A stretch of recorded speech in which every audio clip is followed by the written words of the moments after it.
అదే RTV app వార్తల్ని క్షణాల్లో చదివే అవకాశం ఉంటుంది. ఒక న్యూస్ పేపర్, ఒక టెలివిజన్ ఛానల్ మీ చేతుల్లో ఎప్పుడు. సిద్దిపేట జిల్లాలో గ్రామ పంచాయతీ ఉద్యోగ కార్మికులందరూ కూడా గత 7, 8, 11 నెలలుగా జీతాలు పెండింగ్లో ఉన్నాయి.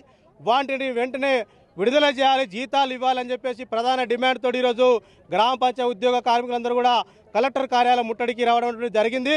గతంలోనే కూడా 15 రోజుల కింద కూడా కలెక్టర్ ఆఫీస్ ముందు ముట్టడి చేసినప్పుడు ఏఓ గారు జోక్యం చేసుకొని మీ జీతాలందరూ కూడా వేస్తామని చెప్పేసి చెప్పినటువంటి పరిస్థితి. కానీ ఒక్కటే నెల జీతాలు ఇచ్చి మరి చేతులు దుప్పుకున్నటువంటి పరిస్థితి. రాష్ట్రంలోనే మొత్తంగా మరి దాదాపు ఇంటి పన్ను, నల్ల పన్ను వసూలు చేసే దానిలో నెంబర్ 1గా ఉన్నటువంటిది ఈరోజు సిద్దిపేట జిల్లా.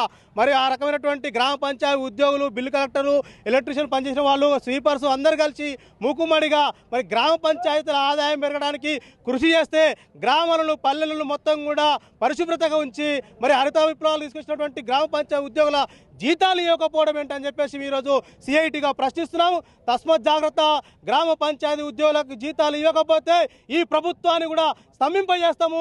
ఈరోజు కలెక్టరేట్ ముట్టడికి వచ్చినాము, ఇక్కడ ఇలా గ్రీవెన్సెస్ జరుగుతుంది, దాన్ని కూడా అడ్డుకుంటామని చెప్పేసి ఈ సందర్భంగా సిఐటిగా హెచ్చరిస్తున్నాం. ఖబర్దార్, ఈరోజు జీతాలు ఇవ్వకపోతే మరి 11 నెలల కాలంలో ఒక గ్రామ పంచాయతీ ఉద్యోగ కార్మికుడు తన కుటుంబాన్ని ఎలా లాగదీస్తాడో, జీవనం కొనసాగిస్తారని చెప్పేసి మేము అడగదలుచుకున్నాం. అందుకని జీతాలు అనేటువంటిది చాలా సుదీర్ఘమైనటువంటి సమస్యగా ఉంది, దీన్ని వెంటనే పరిష్కారం చేయాలి. వీటితో పాటు మరి ఈరోజు పర్మనెంట్ అనేటువంటిది గొంతింప కోరిక కాదు, దాదాపు మల్టీపర్పస్ విధానాన్ని మరి కొనసాగిస్తున్నారు. దాన్ని ఎత్తేయాలి, పర్మనెంట్ చేయాలి, కనీస వేతనం 26,000 ఇవ్వాలని చెప్పేసి మేము సిఐటిగా డిమాండ్ చేస్తున్నాం. అట్లాగే బొంద పెడితే 30,000 ఇవ్వాలి, మరి రిటైర్మెంట్ బెనిఫిట్ 5 లక్షలు ఇవ్వాలి, చనిపోతే 10 లక్షల ఎక్స్గ్రెస్ ఇవ్వాలి. ఇలాంటి తదితర డిమాండ్ల సాధన కోసం కూడా ఈరోజు కలెక్టరేట్ ముట్టడి చేస్తున్నామని చెప్పేసి ఈ సందర్భంగా తెలియజేస్తున్నాం.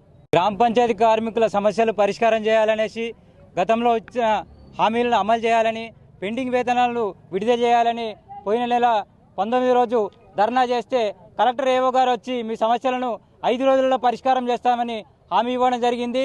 25 రోజులైనా కూడా ఇప్పటికీ గ్రామ పంచాయతీ కార్మికుల సమస్యలు ఎక్కడేసిన గొంగడి అక్కడనే మాదిరిగా ఉన్నది.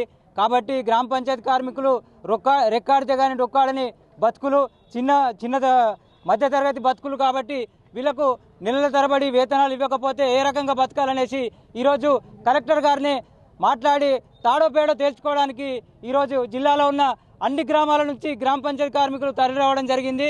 ఇప్పటికైనా అధికారులు స్పందించి గ్రామ పంచాయతీ కార్మికులకు న్యాయమైన డిమాండ్లను పరిష్కరించి వారికి రావాల్సిన బకాయి వేతనాలను వెంటనే విడుదల చేయాలనేసి మేము ఈరోజు కలెక్టరేట్ ధర్నాకు రావడం జరిగింది. గ్రామ పంచాయతీ కార్మికులను ఐక్యం చేసి రానున్న రోజుల్లో ఈ ఉద్యమాన్ని ఉధృతం చేస్తామని హెచ్చరిస్తా ఉన్నాం.